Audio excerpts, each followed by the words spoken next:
Apreciados amigos y estudiantes, los saluda su docente Ricardo Luis Canaval Quintana. Vamos a mirar la explicación referente al título de este video tutorial. Clase número 3 de estadística para el grado séptimo, la asignatura de estadística del área de matemáticas, por el docente Ricardo Luis Canaval Quintana. Bienvenidos todos a esta clase. La unidad temática o capítulo se llama estadística y probabilidad. El tema de la clase del día de hoy es gráficas estadísticas. Los saberes previos. Supón que se quiere obtener información acerca de los géneros musicales preferidos por los estudiantes de séptimo grado. ¿Qué podrías hacer para recoger esta información? ¿De qué forma podrías representar los datos? Analicemos esta situación para el grado undécimo. Dice que se realizó una encuesta sobre el destino preferido para realizar la excursión de fin de año. En la tabla que está a continuación se presentan los resultados obtenidos. Los posibles destinos de la excursión son San Andrés, Amazonas, Eje Cafetero y la Costa Atlántica. Para San Andrés obtuvo una votación de 5. Para Amazonas obtuvo una votación de 9. Para el Eje Cafetero obtuvo una votación de 7 y para la Costa Atlántica una votación de 10. Representa gráficamente la información. Debemos presentar esta información gráfica para poder saber cuál es la estadística real de estos resultados para hacer la excursión de fin de año. Para esto, solución, vamos a ver el tema gráficas estadísticas. Aquí está hecha ya la gráfica. Miren, la información que se recogió en la encuesta puede representarse con una gráfica de barras. Esto es una gráfica de barras, cuyas alturas son proporcionales a las frecuencias absolutas. ¿Cuáles son las frecuencias absolutas? Estas que están aquí. ¿Ok? ¿Y cuáles son las variables de la gráfica estadística? Estas que están aquí.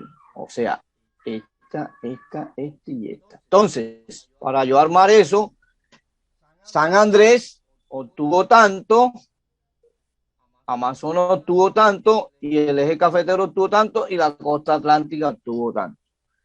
Quiere decir que esta gráfica me indica que todos esos muchachos van a pasear en la Costa Atlántica. Y como segunda opción tienen Amazonas.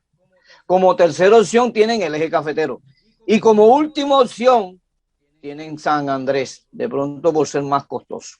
Una gráfica o un diagrama de barras se utiliza para presentar datos cualitativos o datos cuantitativos de tipo discreto. En el eje horizontal se ubican las variables, o sea, en el eje X. Y en el eje vertical, las frecuencias, o sea, en el eje Y. El eje horizontal es este y el eje vertical es este. Este es X y este es Y. Las frecuencias, y acá van las variables. Para representar datos de variables cualitativas o cuantitativas discretas, también es útil el uso de gráficas o diagramas circulares, así como el que tenemos aquí. Este tipo de diagramas, chicos, distribuye la superficie de un círculo, ¿sí lo ven? Distribuye la superficie de un círculo en sectores de una amplitud proporcional, de acuerdo a los valores que me vayan dando, o de acuerdo a la frecuencia relativa de cada dato. ¿Sí?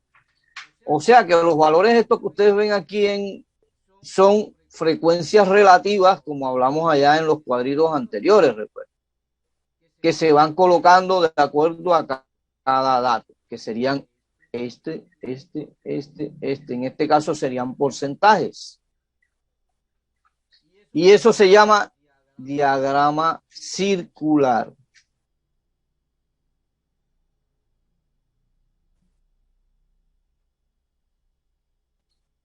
Entonces, miremos este ejemplo. En la tabla 6.2, o sea, en esta tabla, se muestran los datos obtenidos sobre las preferencias deportivas de un grupo de 127 estudiantes. Para calcular la amplitud del ángulo central de la que le corresponde a cada dato en un diagrama circular, se multiplica cada frecuencia relativa, o sea, la frecuencia H, por los 360. Entonces empezamos a hacer así. Ya tenemos el cuadrito. Las variables son fútbol, atletismo, baloncesto, natación y ciclismo. Y la frecuencia absoluta, en base a la frecuencia relativa, se dieron para fútbol 43, atletismo 27, baloncesto 14, natación 31 y ciclismo 12.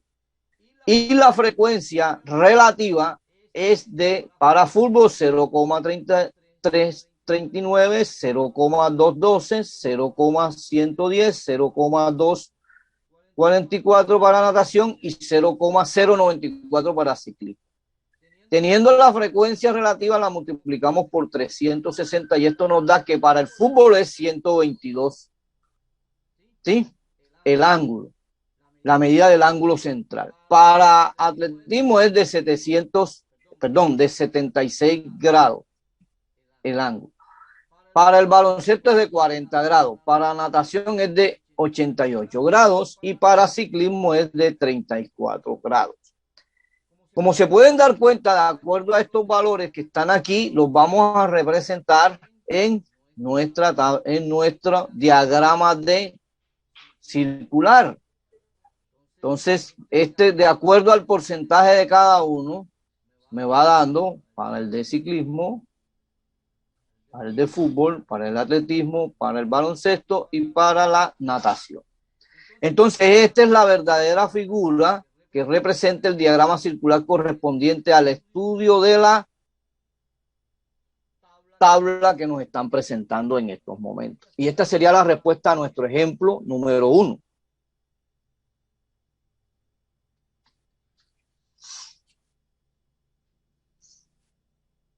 Seguimos. Ahora pasamos a la parte que dice los gráficos o diagramas de líneas, que estas muestran un conjunto de puntos conectados mediante una sola línea. Estos gráficos se usan principalmente para mostrar las variaciones de una o más variables estadísticas con respecto al cambio de otra variable, que usualmente es el tiempo. ¿Sí? Por ejemplo, aquí tenemos dos variables con tenemos dos países de los cuales necesitamos saber cuáles son sus datos. Por ejemplo, entonces durante todo el año, los meses del año los tenemos aquí en el eje X y la variación se va dando de acuerdo a las frecuencias que se vayan dando.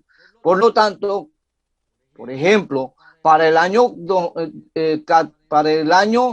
2020 en enero del 14, ¿sí? En enero se dio que para México eran 220 y para Colombia eran 240. ¿De qué? Del dato, por ejemplo, puede ser de las temperaturas o puede ser de acuerdo a una variable que usted le coloque a esto. Ok.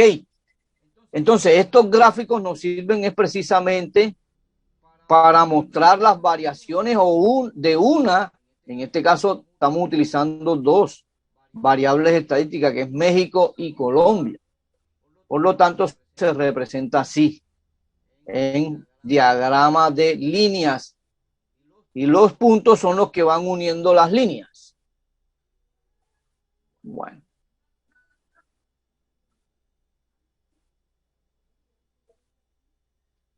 Entonces, miren, aquí tenemos una tablita. Me dice que en los años 95, 99, 2003, 2007 y 2011, para el primer año, entonces se representa prácticamente la variación del número de estudiantes matriculados en los primeros grados de los colegios de cierta localidad. Para el primer año, ¿sí? Para primero de primaria, en el año 95 se matricularon 25, para segundo año, para segundo de primaria se matricularon 75, para tercero de primaria se matricularon en el año 95 140, y así para todos los años. Para cada año hay un número de acuerdo a los matriculados en ese año. Bueno, teniendo esta tabla, vamos a representar la variación del número de estudiantes matriculados en los primeros grados de los colegios de cierta localidad, desde el año 95 hasta el año 2011. Teniendo en cuenta estos datos, nosotros podemos generar esto. Podemos poner las tres líneas. Cada línea le ponemos un color. Para el primer año, para los de primero de primaria, le colocamos la línea amarilla. Para segundo de primaria le colocamos la línea roja. Y para tercero de primaria le colocamos la línea verde. De acuerdo a los valores de la tabla, para cada año se van dando los números. Por ejemplo, para el año 95 se dieron para primero, segundo y tercero de primaria tales y tales valores. Y así para el año 99 tales y tales valores. Para el año 2003 tales y tales valores. Para el año 2007 tales y tales valores. Y para el año 2011 tales y tales valores. Y luego vamos uniendo las líneas con sus puntos en donde esté la variación, o sea, se van uniendo los puntos y listo. Y allí tenemos las tres líneas que nos demuestran la estadística correspondiente a la tabla que teníamos anteriormente. Gracias por su atención. Espero les ayude esta explicación para que puedan practicar mucho y nos vemos en la próxima clase. Que pasen muy buen día, muchachos.